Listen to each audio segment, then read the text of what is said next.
minnətdaram hamınıza, bütün zəng edən dostlarıma, təbrik edən dostlarıma, xalqımıza, xoş sözlərini. Bildiyimiz kimi, əməkdar artist Aybəniz Saşımova Şərifzadə adına Mədəniyyət Mərkəzinin direktoru vəzifəsinə təyin edilib.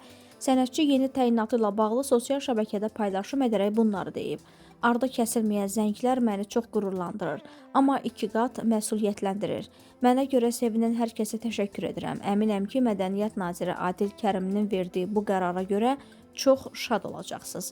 Qeyd edək ki, 58 yaşlı sənətçi Bülbüllər qrupunun yaradıcısı, Sənət Akademiyasının təsisçisi və rəhbəri Türk Ağsaqqalları İctimai Birliyinin Mədəniyyət Komitəsinin sədridir. Yazan, təbrik edən dostlara, əzizlərimizə, tamaşaçılarımıza çox təşəkkür edirəm və Ağdaş rayonu Kötanaq kənd tam orta ümumi təhsil məktəbinə xalq şairi Fikrət Qocanın adı verilib.